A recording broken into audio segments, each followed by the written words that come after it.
napakahabang zigzag, matatarik na bangin, at ang highest point ng mga kalsada sa Pilipinas. Mula Baguio City papuntang Tinok, Ifugao, this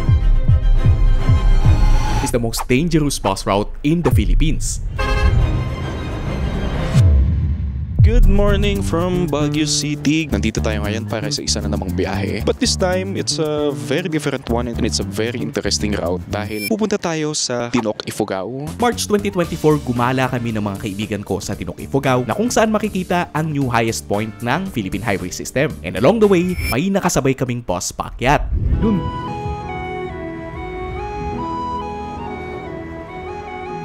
Na-curious ako at agad kong inalam ang tungkol dito. Yun pala, ito lang ang bus company na dumadaan sa pinakamataas na highway sa buong Pilipinas na umaabot ng halos 8,000 feet above sea level o halos 2.5 kilometro. Mula Baguio City, pabaybayin nito ang tinaguriang pinakadelikadong kalsada sa buong bansa, ang Halsema Highway, at pagdating sa bayan ng Bugyas, kakanan sa Bugyas Tinok-Kiangan Road na maraming kurbada at matatarik na bahagi, and then ang pinaka-highlight ng rutang ito dadaan sa new highest point ng Philippine Highway System bago marating ang bayan ng Tinok. Patagal kong hinintay na masubukan ang ruta na ito and nitong November 2025, dumating na nga ang pagkakataon. Hating gabi ng November 6, umalis tayo ng Manila and at around 5 AM, nasa Baguio City na tayo at dumiretso sa Slaughterhouse Bus Terminal. Matatagpuan sa Slaughterhouse Road ang terminal ng Blooming Hill Express kasama ang ibang bus papunta sa iba't ibang bahagi ng Cordillera.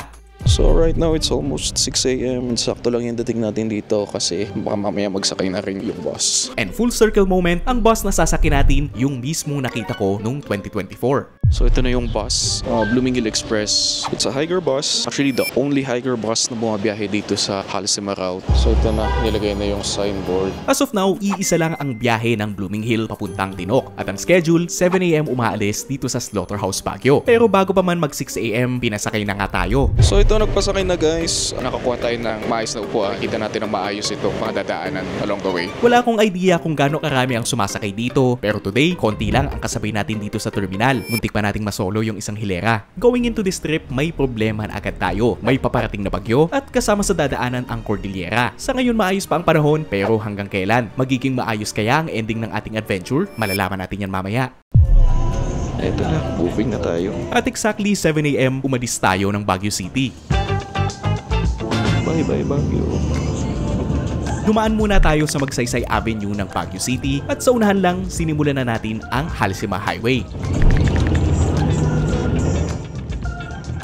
So ito, naliligilan ng pamasahe. So 320 daw going to Tinok. Regular fare na yon. Sa unahan lang, narating natin ang capital ng Benguet Province. Ito, La Trinidad, katabi lang ng Baguio. Na malamang kilala ng lahat dahil sa famous strawberry fields.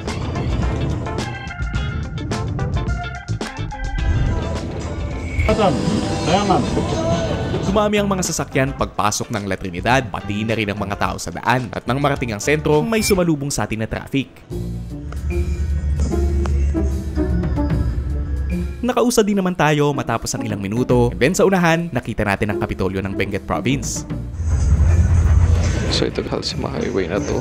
Medyo pa-traffic. Talagang busy dito pag umaga. Medyo mabagal ang simula natin dahil sa liit ng daan. Ito na, simula na rin mga zigzag. For the next 80 kilometers, ganito lang ang kalsada na dadaanan natin. Masikip, medyo maraming sasakyan, depende na lang sa lugar. At dito pa lang nga, nabighani na agad ako sa view. Oh, wow, grabe. Wow. Oh, ganda. What more pa yung makikita natin mamaya? Kung ganito na kaganda sa simula pa lang, paano pa kaya mamaya? Nang papalabas na tayo sa La Trinidad, unti-unti nang bumilis ang takbo ng bus. At pagdating natin sa bayan ng Tublay, may nadaanan tayong landmark. Ito may landmark na yung dadaanan. So yun yung national toll gate nitong Halsema Highway. Not really sure kung functional pa yun, kung ginagamit pa nila, pero dire-diretso lang yung bus papasok. Tinigil na raw yung pagkokolekta ng toll base sa ilang articles. Paglampas natin sa town proper ng Tublay, lalo pang sumikip ang daan at kumonti na rin ang mga bahay sa paligid. Palit na palit yung daan, lalo nagiging tight yung curves. Wala pa tayo dun sa part na maganda talaga yung view, so pinanood ko na lang muna yung daan. And actually, nag-enjoy akong panoorin itong mga pine tree. Pero kung meron mang hindi nag-enjoy ngayon, baka yung mga sasakyan sa likod natin. Walang gaanong space, kaya naman tiyempuhan talagang pag-overtake dito sa Halsema. Sumunod ay napasok natin ang bayan ng Atok Benguet na kung saan mas makapigiliningang mga view pa ang nakita natin. Holy nagulat ako dun. Biglang lumabas yung malalim na bangin. Nagulat ako. Literal na patigil ako ng paghinga. Very tight tong hairpin na to. May mga nadaanan din tayong mga gumuhong bato at lupa. Malamang common lang para sa mga taga rito. Oops, may one leg. Oh my God. Pero para sa akin, medyo nakakakilabot lalo pat may paparating na bagyo.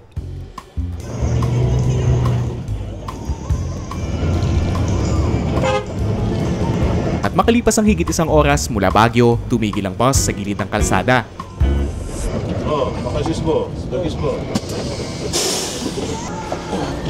So, andito na tayo somewhere dito sa Atok Benguet. Nag-stop over yung bus dito sa gilid ng kalsada. Maraming tindahan sa gilid-gilid. So, nice to be here. About 90 kilometers to go. Marami pa tayong madadaanan sa sigsag. Marami pang madadaanan ng mga gandang view.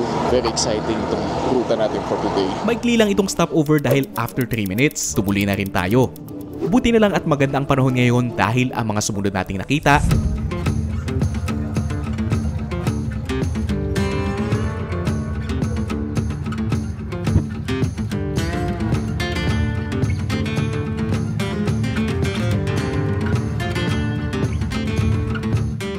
yun nga lang sa unahan natin, may mga naabutan tayong sasakyan.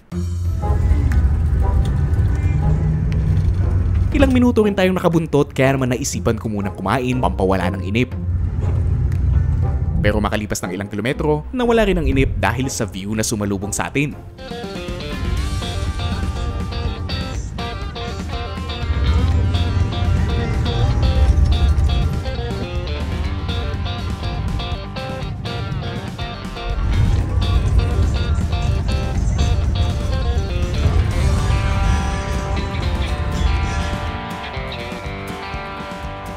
Unti-unti na rin nagpakita ang mga taniman dito sa Halsema pero ang mas nakadagdag ng thrill, nagkaroon ng konting aksyon.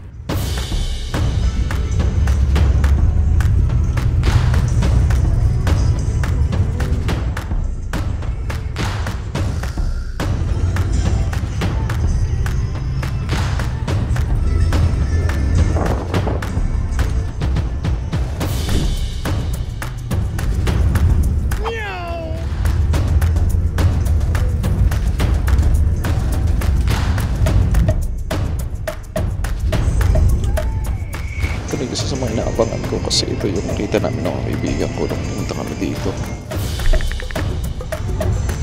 Okay.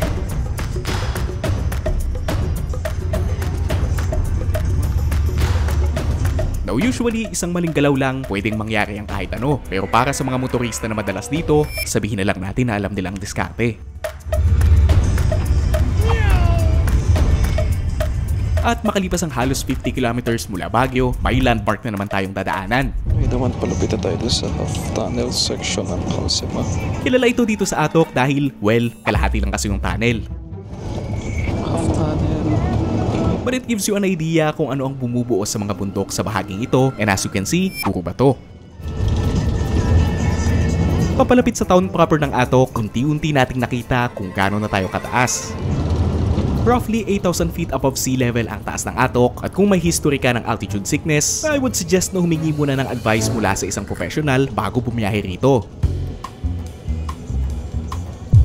Ito na, town proper ng Atok. Welcome to the highest municipality in the Philippines, ang Atok Benguet. Pero hindi rito nagtatapos ang pag-akyat. From our highest point, nandito yung sa unahan.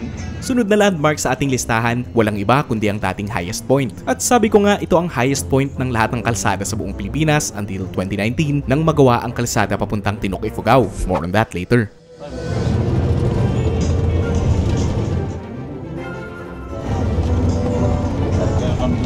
Habang paakyat, natalaw din natin ang Mount Pulag na siya namang pinakamataas na bundok dito sa Luzon.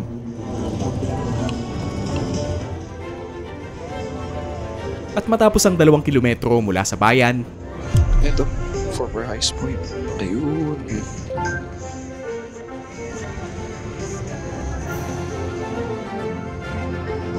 Now, hindi tinawag na salad bowl of the Philippines ang Benguet nang walang dahilan. Sa katunayan, itong kasunod na bayan, major contributor sa title na to. Papasok na yung Bugyas.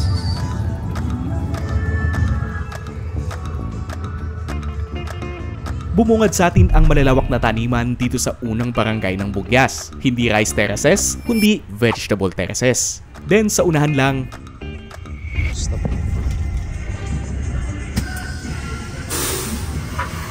Okay, so nandito na tayo sa Bugyas. Habang lumalayo tayo, lalong gumaganda yung mga view. Kanina, mga bundok-bundok lang. Ngayon, this one is, I think, mga gulay-gulay, cabbage, pero leafy vegetables yung mga nakatanim dito. So, lahat yan, tinatransport papunta sa Baguio City. Kaya importante itong Halsima Highway sa economic development nitong Cordillera. matagal-tagal rin tayo dito sa stopover at nag-decide ako na mag-sightseeing na lang kesa kumain. Sensitive kasi ang tiyan ko nung panahon na to. Dito yung usual na stopover ng mga bus na galing Baguio going to different points of Cordillera. So ito, parating na rin yung isang Blooming Hill. Nakita ko, natanong ko sa malayo. So, ayun, yung bruskong unit nila. Ito sana yung gusto kong masakyan. Pasado 10 AM nang tumuloy tayo sa biyahe.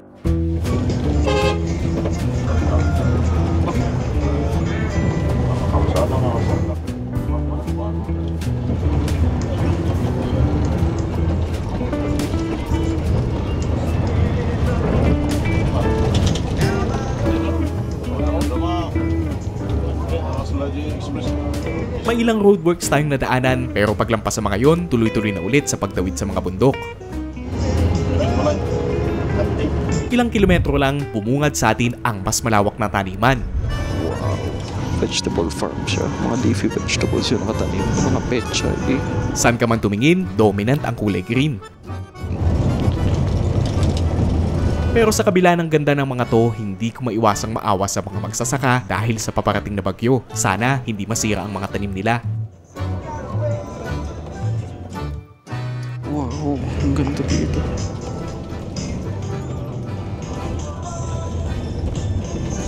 Palalim ng palalim ang mga bangin sa gilid ng daan habang papalapit sa bayan ng Bugyas. Kaya naman laking pasalamat ko rin na maayos ang panahon ngayong araw. At sa bahagi rin na ito, nadaanan natin yung isang section ng Halsima na madalas masira ng mga bagyo. Merong road closure sa unahan kaya atigil tayo ngayon. Grabe, lalim. So tinatayuan nila ng mga bagong foundation, mga bato-bato. Sinara to noong 2024 dahil sa tindi ng sira, pero thanks sa collective effort ng mga taga rito, nabuksan din matapos lang ang 2 linggo. Mga sila ng detour na one way.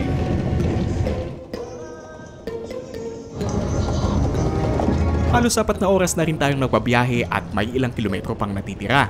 Malapit na tayo sa Abatan, Port Barrio ng Bugyas. Yun yung junction going to Tinok. So far, satisfied naman ako sa mga nakita natin buong biyahe, pero habang pababa sa commercial center ng Bugyas, nakaramdam ako ng pagod.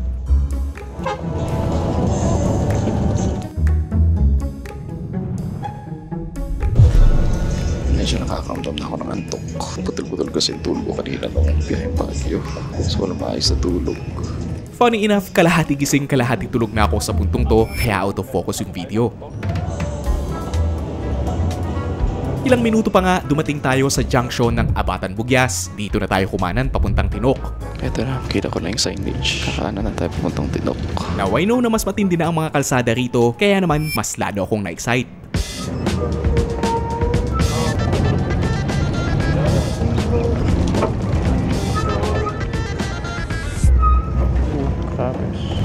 Sa one try po itong very tight.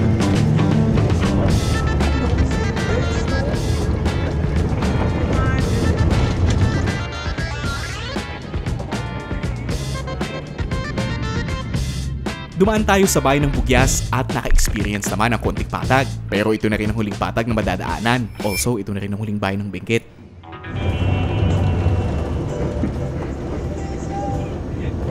Papalayo sa bayan, lalo pang tumindi ang mga kurbada na para bang hindi dapat ito dinadaanan ng malalaking sasakyan. And keep in mind, hindi biro ang laki nitong bus ng Blooming Hill.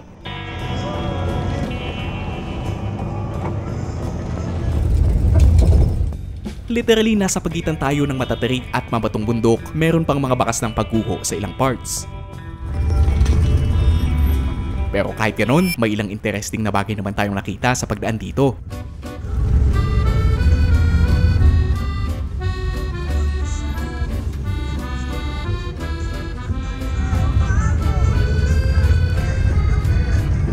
Then maya-maya lang dumating tayo sa junction paakyat ng highest point.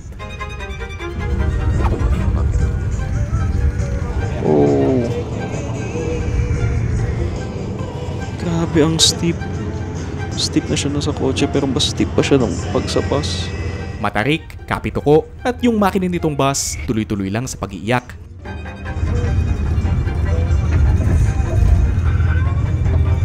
Bagal natin guys. For 10 minutes, gumapang lang itong bus and I have to admit, hindi ako naging komportable sa pagkapang at anggulo nito paakyat. Napakadelikado para sa mga malalaking sasakyan. Buti na lang hindi nabitin. Okay, medyo nakabawi na. Pero ito, bakit na naman? Pero pagdating sa sunod na barangay, sinalubong tayo ng mas kalmadong scenery.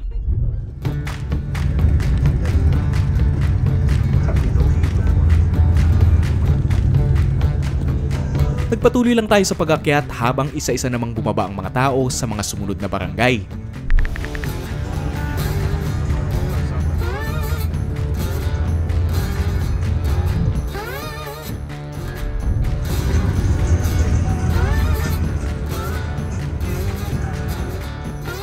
Ulap ang baba na. I don't think makikita natin itong area na ito mamaya pag-akyat. Dito na rin natin natanaw yung mga huling bundok na aakyatin. Pero bago pa man aakyatin ang mga to, nangyari ang pinakahuling stopover.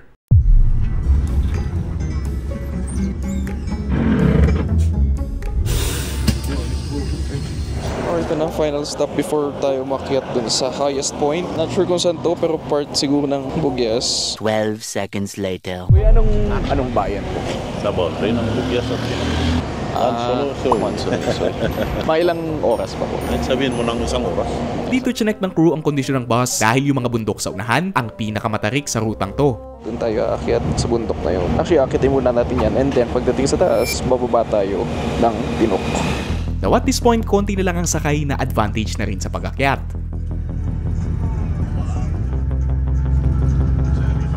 Wow, grabe. Ganda.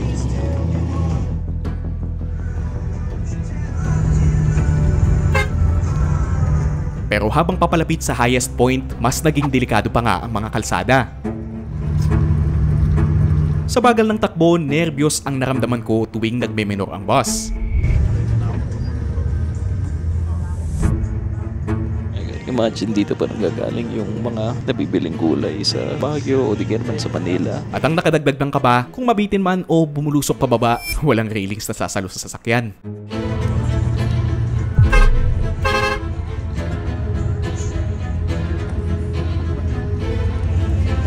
Kaya-kaya. Grabe ang tarik pala pag sa bus nakasakay.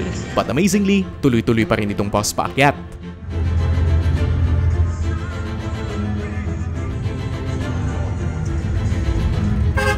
Yung bundok na inaakitin natin yan. Sa ilang oras na biyahe, ang dami na rin nating nadaanan at nakita. At habang papalapit tayo, lumalawak yung mga tanawin, kumukonti ang mga bundok, at kumakapal pa yung ulap. Tapos ako, inaantok na habang nakatingin sa bintana.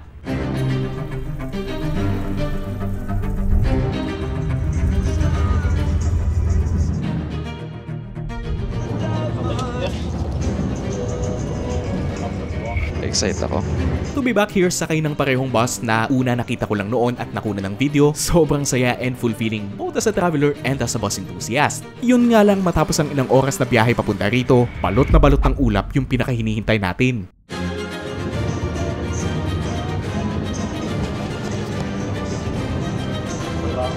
Ito na, highest point sa Pilipinas, Philippine Highway System.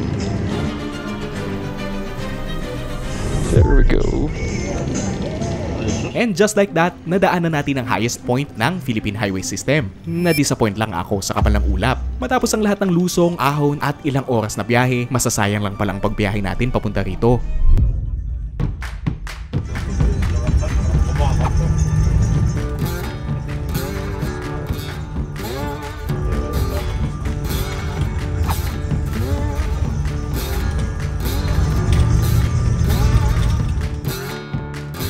Kung gaano katarik yung mga paakyat kanina, ganoon din pababa ng Tinok, dito natin nakita kung gaano kabihasa ang ating driver. Engine brake.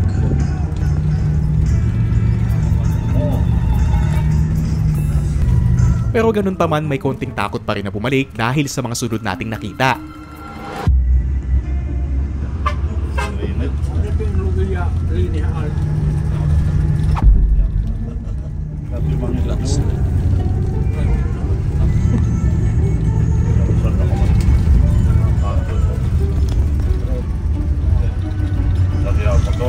Maya-maya lang unti-unti nang lumitaw ang mga bahay at in case na hindi pa kayo kumbinsido kung gaano katarik dito,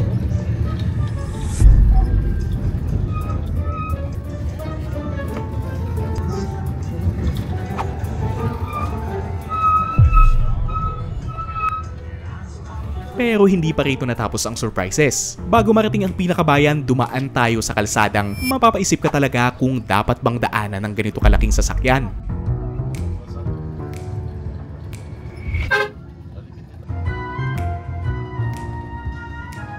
Grabe yung kaitid ng kalsada na to. Parang pang kotse, tricycle lang yata. Pero kasyang-kasya yung bus. Kaliwa pala to dito.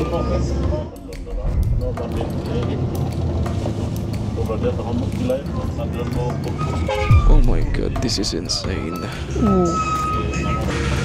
Pero surprisingly, kasyang-kasya itong bus. At sa dalas ng paggamit ng preno sa buong biyahe, lalo na pababa rito, hindi ko ma-imagine kung gaano kadalas sila nagpapalit ng brake components. And just when I thought na nakita ko na ang lahat, may isa pang surprise.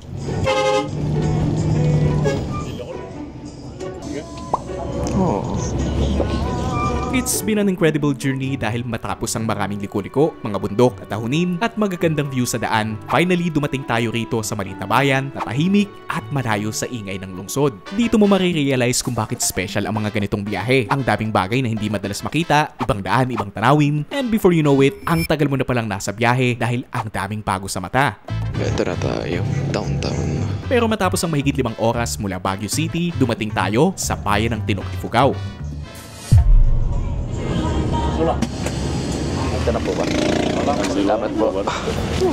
Dito na tayo. Tinok, Ifugao. Grabe, hindi ko in-expect na ganito pala yung biyahe papunta dito pababa. Thank you so much, Lumingil Express, for the safe and one extraordinary ride. Grabe. Kinailangan nating mag-overnight dito sa Tinok dahil wala na raw biyahe ng public transpo pag ganitong oras. Bukas ng 7 AM na raw yung kasunod na biyahe. May ilang lodging houses naman sa paligid, pero ang tinuluyan natin ay ang ino-operate ng LGU na nasa sentro ng bayan. Good evening guys. Wala palang biyahe paghapon, so nag-overnight na lang tayo dito sa municipal lodge nila. At ito yung mind-blowing part, 250 pesos lang per person per night. It's a very basic room. Comfortable yung bed, mayroong beddings, comfort room common. Yun nga lang, dahil malamig na dito, walang electric fan, walang air conditioning. Which is okay kasi ang lamig naman talaga. Nagdi-dinner tayo ngayon, naka-order tayo ng food sa isa sa mga restaurant dito. I'm actually excited kasi ito yung second meal natin dito sa Tinok. Limited ang cell signal dito, pati na rin ang internet, kaya naman pagkatapos kumain, nag-decide na akong matulog. Good morning mula dito sa Tinok, Ifugao. I had a really good sleep. Thank you so much to LGU Tinok for the amazing assistance. Ang ganda ng lugar na to. Parang sarap balikan. Now, ang game plan is bababa tayo ng Lagawi, Ifugao, capital ng Ifugao Province. Then tutuloy ng Nueva Vizcaya at dun sasakay ng bus pabalik ng Manila. Honestly, gusto ko pa sanang i-explore itong Tinok at bumalik dun sa highest point marker. Pero kailangan na nating uwi dahil papalapit na ang bagyo. So at 7 AM, sumakay tayo ng van na biyaheng Lagawi. 300 pesos ang pamasahe per head.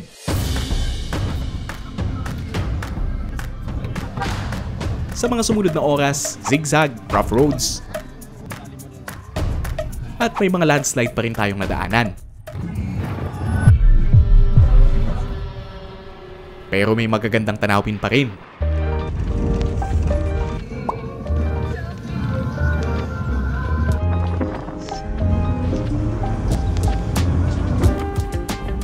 At matapos ang mahigit 1 oras, dumating tayo sa bayan ng Lagawi. Po, salamat. Sige, salamat. Sige, salamat. Dito na tayo sumakay ng jeep papunta sa bayan ng Bagabag. Bakit sa Bagabag? Well, may terminal dito yung isang bus company na biyaheng Cagayan Valley at may minit tayong mga bus enthusiast.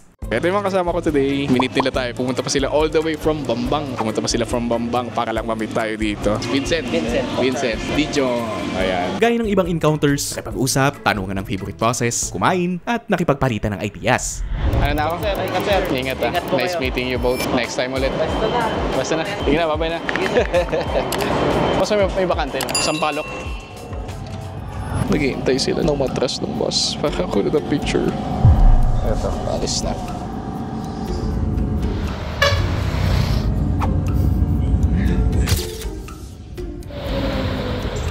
Then umalis na tayo ng Bagabag at bumiyahe ng mahigit 300 kilometers pa uwi ng Manila. And at around 10 PM,